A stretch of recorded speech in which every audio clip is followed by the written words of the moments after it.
Hey everybody, and welcome. I'm so glad you're here today for my series, Acting Like Saul and Becoming Like David.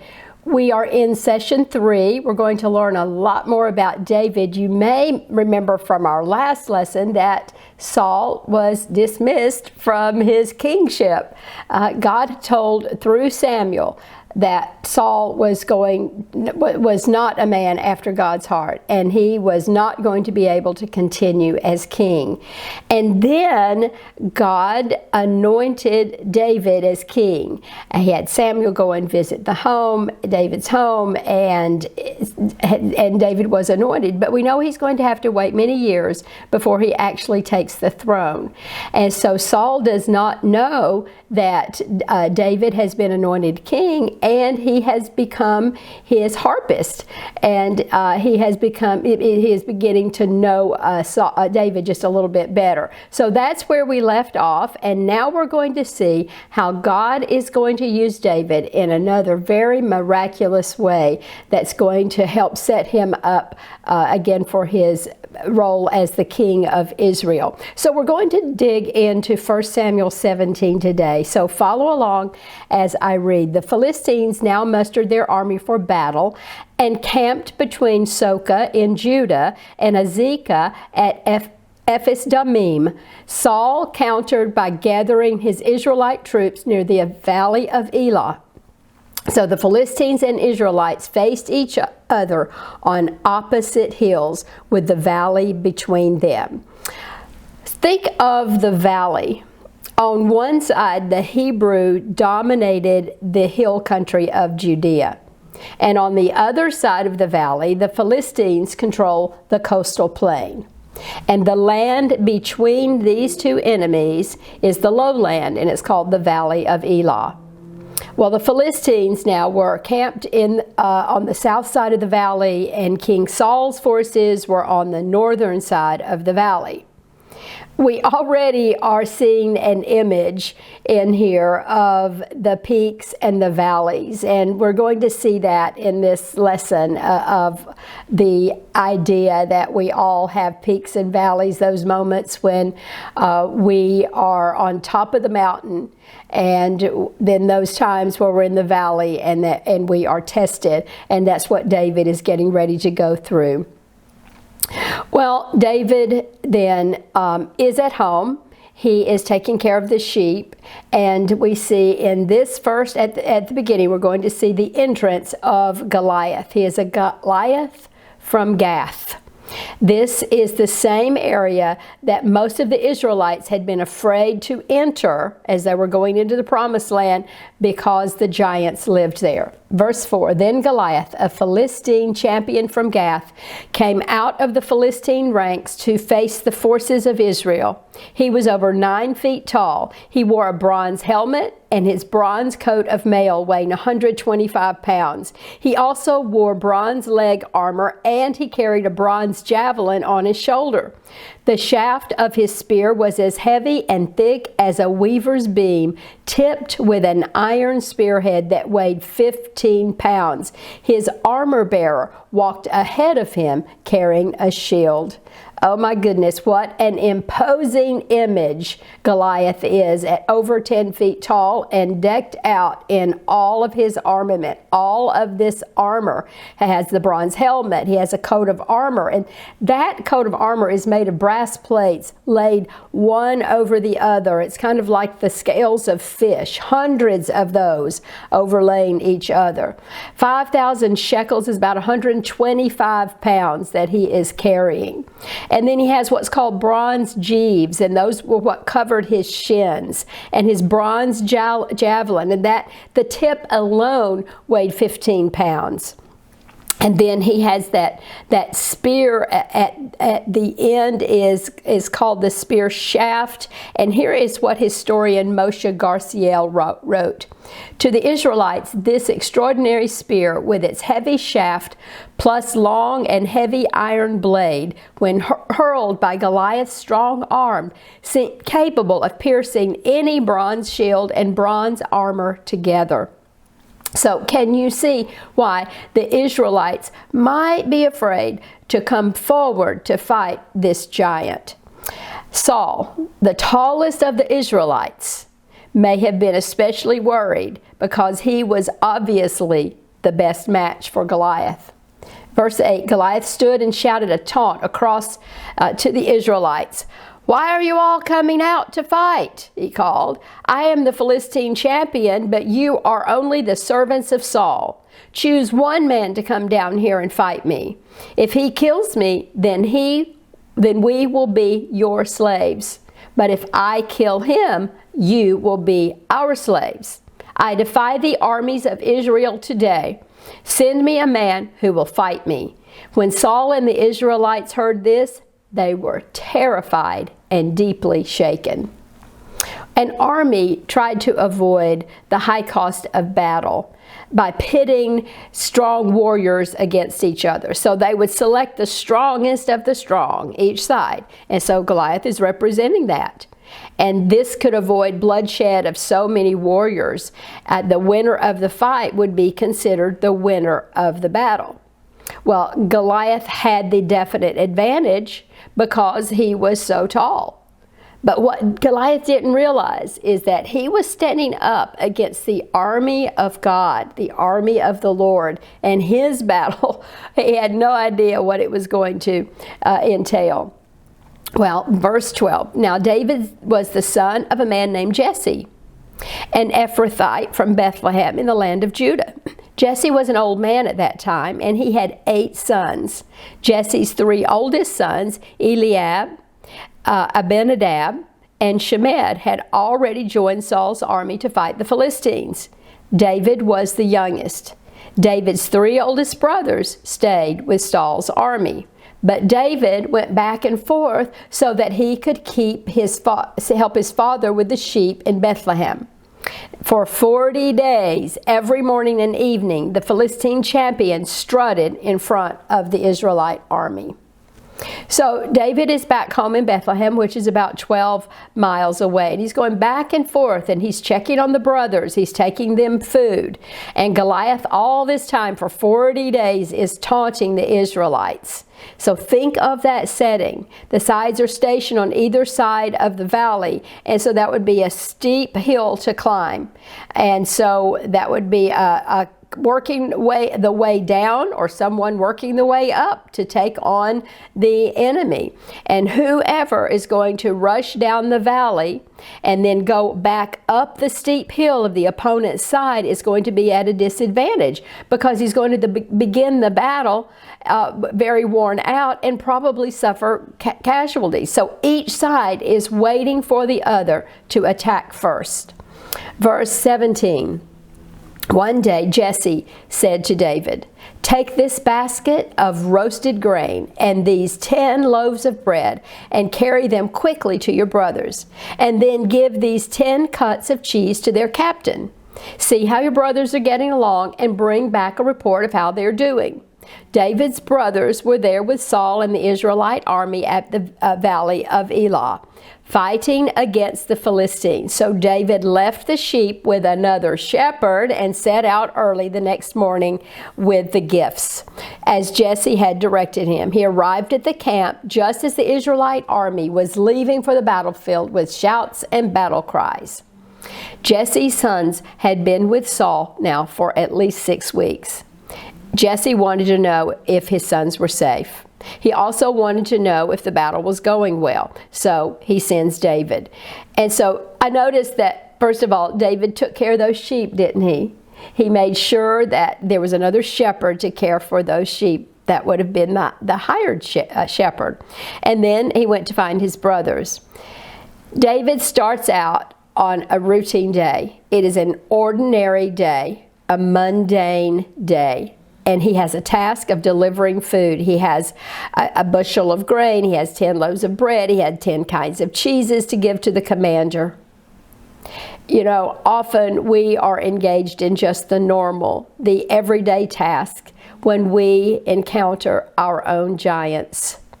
Have you ever been going about your ordinary day when all of a sudden a gloom settles on you? Or you wake up in the morning, an ordinary Monday, we'll say, and you have to deal with one stress or one disappointment after another. Or you're going through the motions of the day and you get the call. A call that changes everything for you. Well, you can also find yourselves then on a mountain facing a giant. Well, the words and the appearance of Goliath are terrifying Saul and the Israelites. This message the giant is giving them is this ultimatum: if you can't overcome the giant, then you will serve him. What's the message for us? If we cannot overcome our own spiritual flaws, our weaknesses, our giants in our life, when we can't overcome our own issues, our own circumstances, our own flaws in our character, our weaknesses, we will end up serving them. It's such an important lesson for us. Well, verse 21 says, soon the Israelite and the Philistine forces stood facing each other, army against army. David left the things with the keeper of supplies and hurried out to the ranks to greet his brothers. As he is talking with them, Goliath, the Philistine champion from Gath, came out from the Philistine ranks. Then David heard him shout his usual taunt to the army of Israel. As soon as the Israelite army saw him, they began to run away in fright. The men asked David, have you seen the giant? He comes out each day to defy Israel. The king has offered a huge reward to anyone who kills him. He will give that man, listen to the high stakes here, one of his daughters for a wife. And the man's entire family will be exempted from paying taxes. Wow, that seems to be a pretty good deal. You get a wife and no taxes. David asked the soldiers standing by, what will a man get for killing this Philistine and ending his defiance of Israel? Who is the pagan Philistine anyway that he is allowed to defy the armies of the living God? Well, what a different perspective David has. You know, perspective is so important to us. Most onlookers there saw a giant. They were fearing for their lives. But David saw this mortal man defying the God Almighty. And Goliath was a target too big to miss. David knew. The wheels started turning, didn't they? He began to turn on his thought process in a way that presented possibilities because he changed his perspective. He knew that he was facing a giant that was defying God, but he knew that God would be with the person who faced this giant. David had God's perspective. Battles, no matter how big, can be won when we don't see them as bigger than God. Think about your own giants right now, those things that you are facing that seem to be insurmountable. Viewing impossible situations from God's point of view helps us to put the giant problem into perspective. It helps us to see more clearly. And when we see more clearly, we can fight more effectively. Verse 27 says, and these men gave David the same reply. Yes, they said, there is a reward for killing him. But when David's oldest brother Eliab heard David talking to the men, listen, look at his response. He was angry. What are you doing around here anyway? He demanded. What about those few sheep you're supposed to be taking care of? I know all about your pride and your deceit. You just wanted to come and see the battle, didn't you? And then David replies, well, what have I done now? Indicating this probably is taunting from his brothers has gone on a long time. He said, I was only asking a question. He walked over to some others and asked them the same thing, and he got the same answer from them. Their focus was on the giant and their fear. So now David is the messenger and bearer of food, but he overhears all this taunting, and he cannot believe that no one in the army of the Lord is brave enough to face the giant. And here's what he knows, and it's what he is processing. If no one fights, then they'll all be slaves of the Philistines. And he knows somebody needs to take a stand. He realizes somebody has to face the giant. And he's not getting support from anywhere, even those closest to him, his brothers. The reaction of the brother was one of anger and taunting and derision. Before he fights the giant, he has to engage in his own battle with his brother. The brother and his belittling tone. Don't you think that the brother is thinking he's wandering around, this meek, handsome musician, and he is on this battlefield asking questions, and he's making everybody a little bit uncomfortable, and he's also embarrassing the brothers. But David's reaction is so interesting. He said, I was simply asking a question. I see that David was using that very important skill of curiosity. He was curious, and he began to think deeply, and he began to think differently about his circumstance and the situation the Israelites were facing. And he said this in this form of that question: who is this giant to taunt the living God?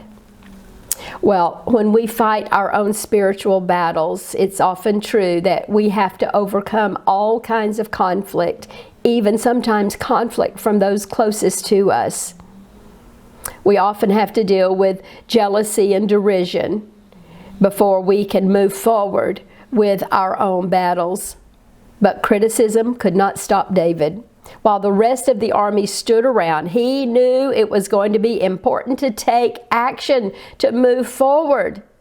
With God to fight for him, there was no reason to wait. That's what's going on in his brain, in his mind. People may try to discourage us with their own negative comments or mockery, or telling us we can't or we shouldn't and don't. But then what David is showing us, it's important to always continue moving forward, doing the next right thing, the thing that God is leading us to do. But doing what is right will be pleasing to God, and his is the opinion that matters most. Look at verse 31. Then David's question was reported to King Saul. And so the king sent for David. And David told Saul, don't worry about this Philistine. I'll go fight him. Saul's reply is, don't be ridiculous. There's no way you can fight this Philistine and possibly win. You're only a boy. And he's a man of war since his youth. Once again, David is underestimated. David is going to attempt something great for God, and those who know him best are critical. Do you ever encounter similar opposition? I want you to listen to this commentary about those who oppose us. Those who undertake great and public services must not think it strange if they are spoken ill of and opposed by those from whom they expect support and enemies' threats. Expect support and assistance.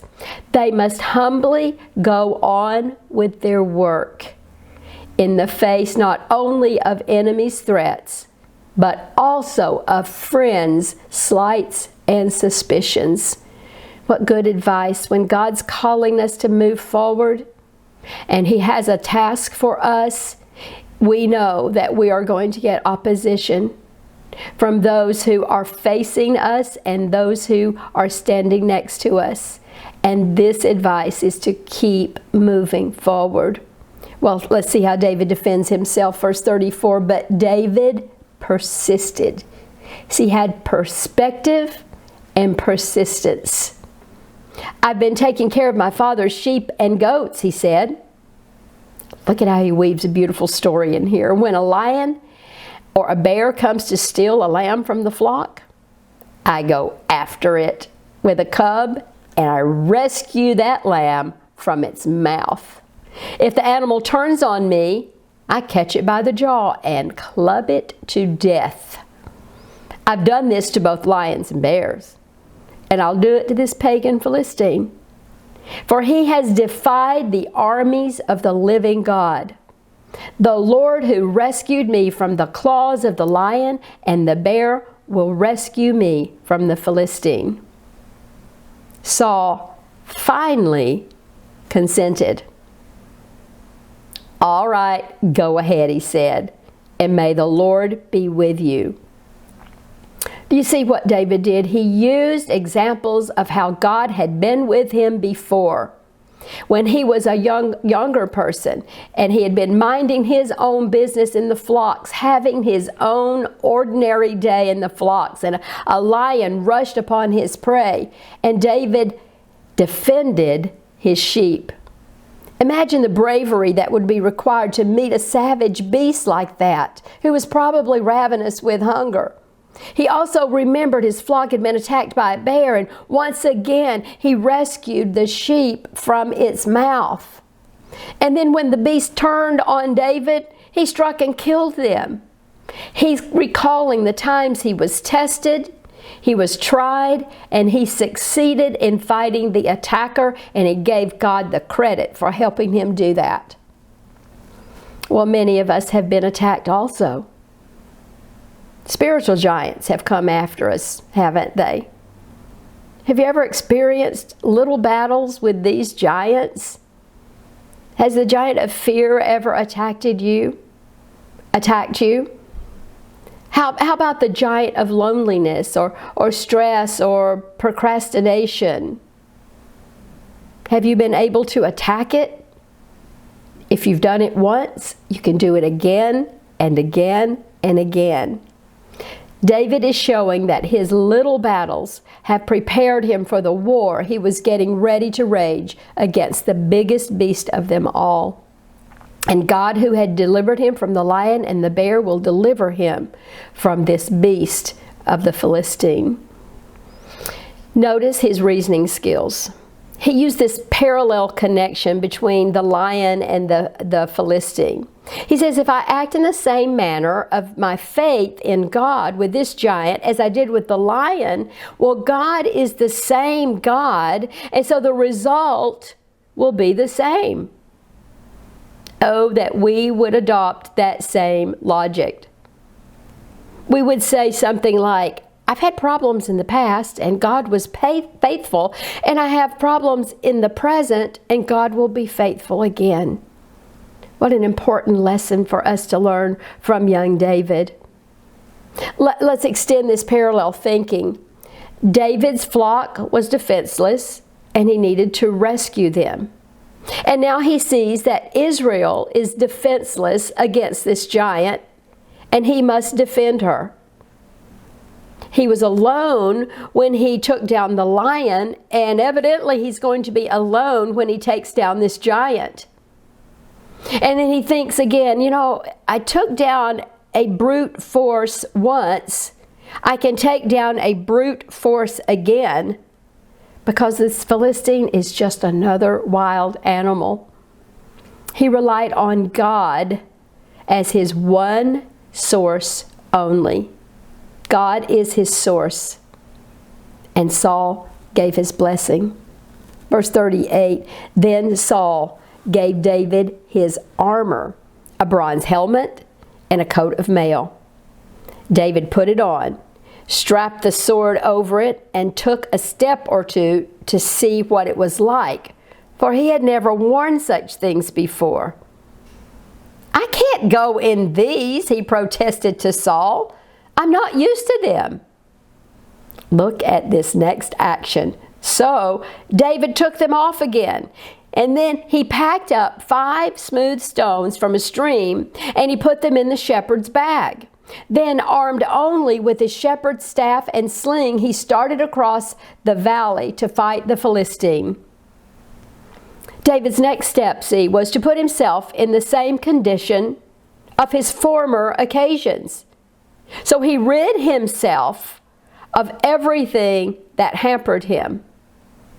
He had fought the lion with nature's weapons. And so that's how he would meet the Philistine. His whole art here is his faith. That was his science and his skill, his faith. Off went the royal tunic that King Saul had dressed him in. Off went the glittering helmet, which no doubt made his head ache with all the weight. Off went that cumbersome armor in which he found very hard to move in such a metallic prison. He did not feel like David. And therefore, he put it all aside. And he wore only his shepherd's frock. And as for that magnificent sword that was strapped by his side, he felt like it was just a more of an ornament. And so off it went with the rest of the trappings, and he put on his pouch and took nothing with him but his sling, his 5 stones, and his faith in God. David was what was called during that time a projectile warrior, a slinger. David was a slinger. See, slingers during that time were a part of the war plan. They were a warrior. Slingers had a leather pouch attached on 2 sides by this long strand of rope. And they would put a rock or a lead ball into the pouch, and they would swing it increasingly wider and wider and faster in circles. And then they would release one end of the rope and hurl that rock forward. Slinging took an extraordinary amount of skill and practice. But in experienced hands, the sling was a devastating weapon. David intends to fight Goliath the same way he had learned to fight wild animals as a projectile warrior. Look at what he used. Stones. About 10 miles outside of Jerusalem, archaeologists not too terribly long ago uncovered nearly 3 dozen sling stones. Most were roughly round and slightly over 2 inches in diameter.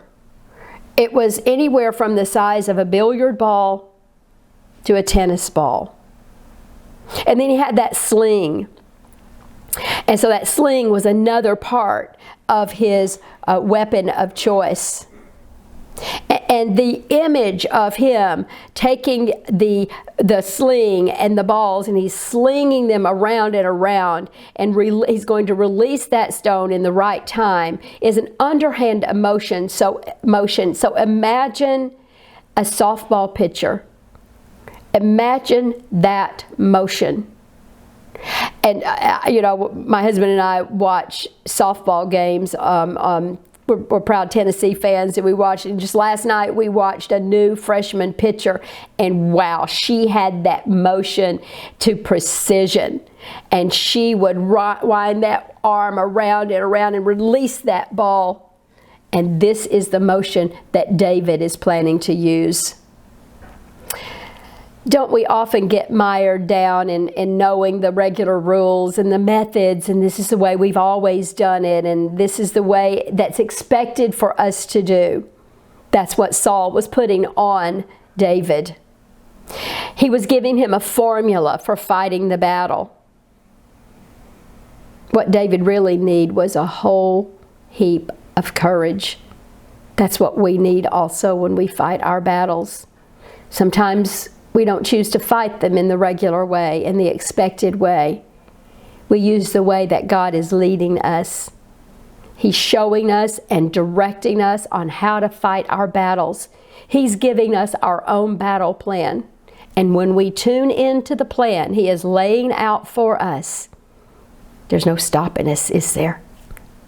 Let's look at the dramatic conclusion beginning in verse 41. Goliath walked toward David with his shield bearer ahead of him, sneering in contempt at the ruddy-faced boy. "Am I a dog," he roared to David, "that you come at me with a stick?" And he cursed David by the names of his gods. "Come over here and I'll give your flesh to the birds and wild animals," Goliath yelled. David replied to the Philistine, "You come to me with sword, spear, and javelin, but I come to you in the name of the Lord of heaven's armies, the God of the armies of Israel, whom you defied. Today, he said, the Lord will conquer you, and I will kill you and cut off your head. And then I will give the dead bodies of your men to the birds and wild animals, and the whole world will know that there is a God in Israel." And everyone assembled here will know that the Lord rescues his people. And everyone assembled will know the Lord rescues his people. Not with a sword and a spear. This is the Lord's battle, and he will give you to us. What courage we're seeing. What do you think of when you think of courage? It's typically a firefighter entering a building, isn't it? And that is a courageous act. And soldiers who are going to defend their country, that is a courageous act. There are other examples of courage, though. Courage in having the attitude to face anything that is dangerous, difficult, or painful that comes into our path without withdrawing from it. That takes courage. David didn't let the labels and the taunting or the threats keep him from going and facing that giant, did he? God helped David break free from the doubts, the cruel words, and the identity others wanted to give him. And God gave David courage to step toward that giant. You know, you may also have been attacked not by physical giants, but by invisible giants. Those giants of discouragement or belittling or criticism or fear. We can choose as David did and stand with courage against our invisible foes, or we can withdraw. Do promises to stand with us and want us to keep our eyes on him, as we read in the Psalms that David once wrote. It's in Psalm 16 verse 8. "I keep my eyes always on the Lord. With him at my right hand, I will not be shaken." Let's see what happens next in verse 48. As Goliath moved closer to attack, David quickly ran out to meet him. Reaching into his shepherd's bag and taking out a stone, he hurled it with his sling and hit the Philistine in the forehead. The stone sank in, and Goliath stumbled and fell face down on the ground. David ran toward the enemy, didn't he? He was able to move faster than Goliath because David wasn't burdened down with heavy weapons or armor. David was an expert marksman with a sling, and as he advanced on Goliath, he stayed out of the range of Goliath's huge weapons. He put that rock in the sling and he whipped it around and faster at 6 or 7 revolutions per second, aiming his projectile right at Goliath's forehead, and wham, shazam, that stone had enough power to penetrate his skull and render Goliath dead. That stone in David's hand had stopping power, didn't it? In his book, David and Goliath, Underdogs, Misfits, and the Art of Battling Giants, Malcolm Gladwell says this: "This duel reveals the folly of our assumptions about power. The reason King Saul is skeptical of David's chances is that David is small and Goliath is large. Saul thinks of power in terms of physical might. He doesn't appreciate that power can come in other forms as well, in breaking some rules, in substituting speed and surprise for strength. See, what made David effective was more than his ability with a sling. David was underestimated because they underestimated his courage and his faith with God. God gave David stopping power. To fight like David, we need David's kind of fearlessness and courage. And we too can have stopping power. We need stopping power to fight our own spiritual, moral, and physical battles. Verse 50 said, "So David triumphed over the Philistine with only a sling and a stone, for he had no sword. Then David ran over, as he promised, and pulled Goliath's sword from his sheath. David used it to kill him and cut off his head. And then he further did as promised and shared it and showed it in front of all the Philistine army and Israel's army." It's a gory end to a glorious story, isn't it? It's one of courage and bravery. It's a story of contrast between Saul and David. David chose to do the hard thing. David, unlike Saul, chose not to listen to the crowd. David, unlike Saul, chose to rely on his faith in God. And unlike Saul, David chose to stand up against wrong. And he chose to give God credit. David chose well, and Saul had to watch, didn't he? Look at all the contrast and think about those and David, Goliath, and where they put their trust and what was important for their covering and their motive and for their protection.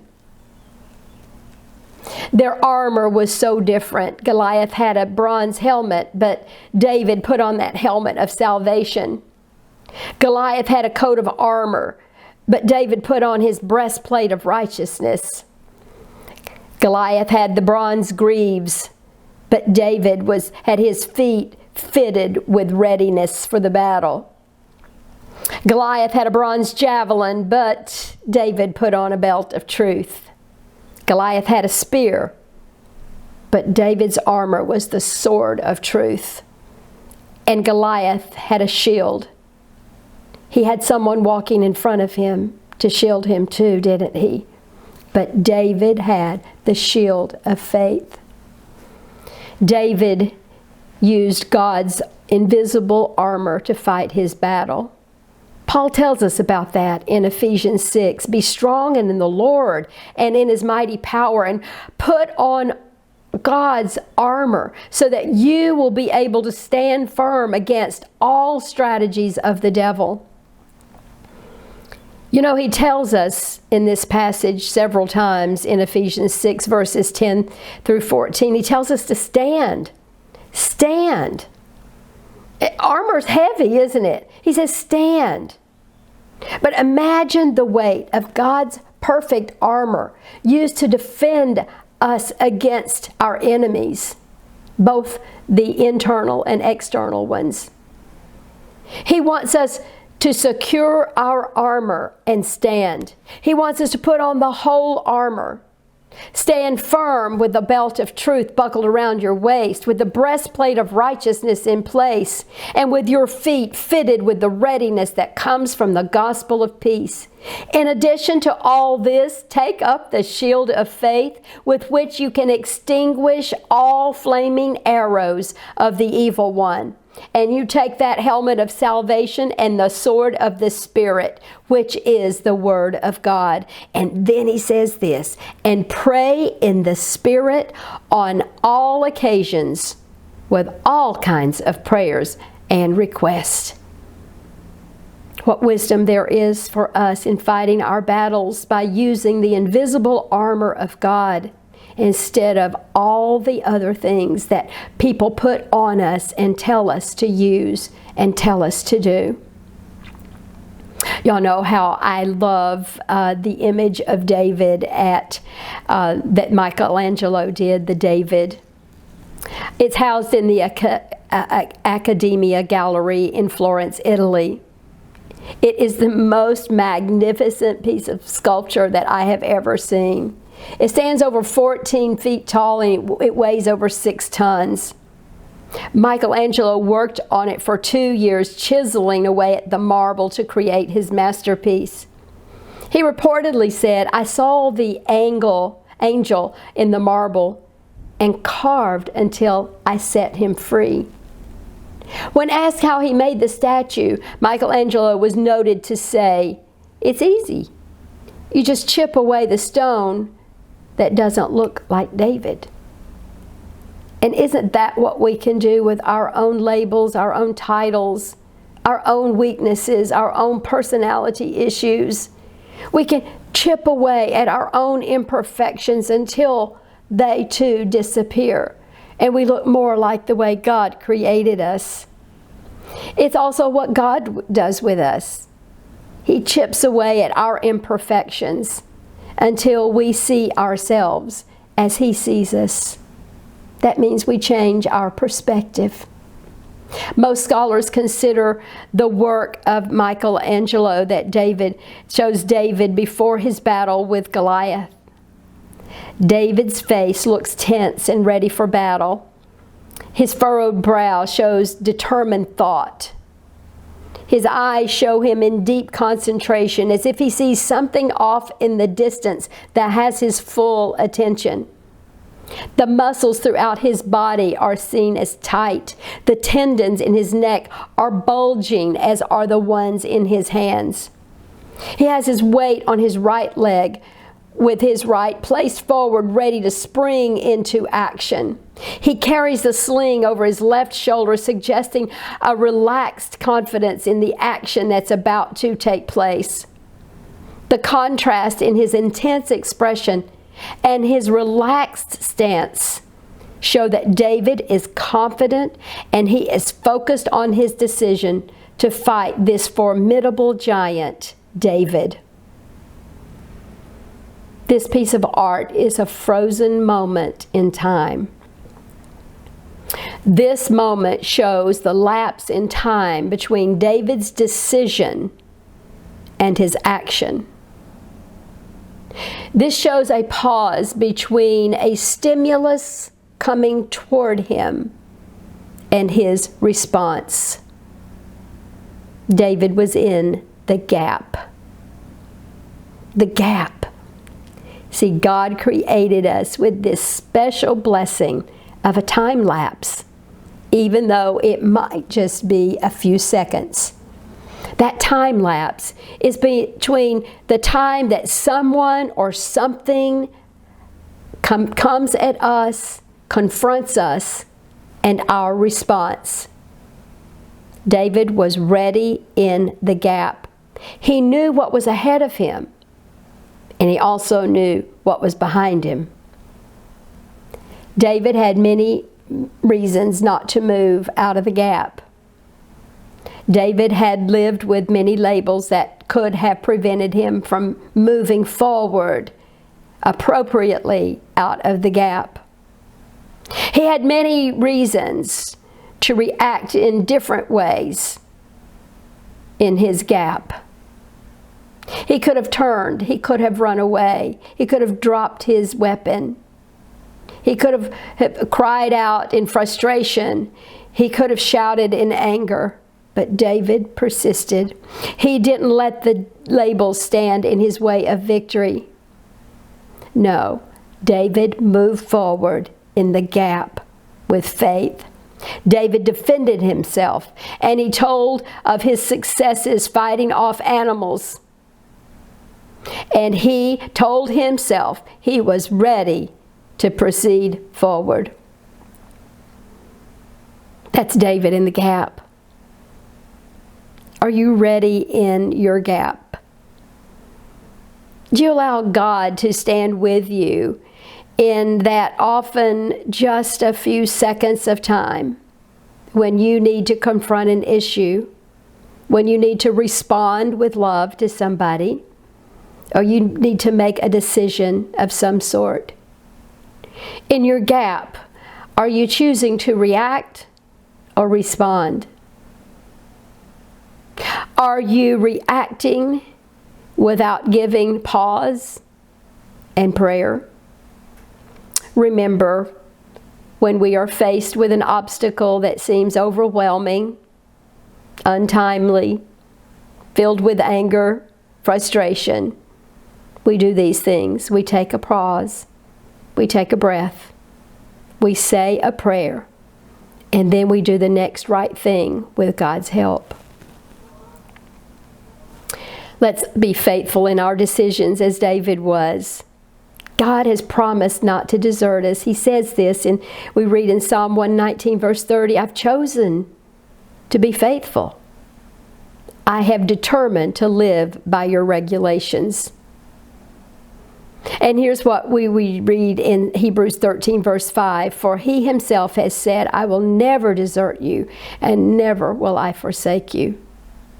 See, David came to the valley of El Elah that day from Bethlehem.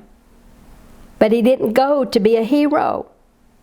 He was just having an ordinary day in an ordinary valley. But it changed David's life forever. He didn't start being courageous that day by killing Goliath. No. He started a pattern of courage by demonstrating responsibility in his daily, ordinary life. By taking care of those sheep. By practicing his music. By being obedient. By trusting God each day. See, David lived thousands of days that never made it into the scriptures. You know, we too have our ordinary days, our thousands of days. How are we living those thousands of days? See, we want to stay faithful in the ordinary. And God will often then use our ordinary days in extraordinary ways. See, He promises to make simple faithfulness great in His time. 1 Peter 5:6 says this, So humble yourselves under the mighty power of God, and at the right time He will lift you up in honor. Oh God, our Father, thank you for this message of David's life, his example of courage, of how he responded, standing in the gap, how he trusted you, how he was able to move forward in spite of.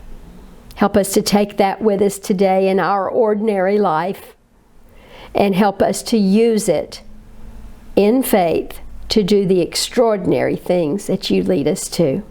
It's in Jesus' name I pray. Amen. Can't wait to see you again next time. Have a blessed day.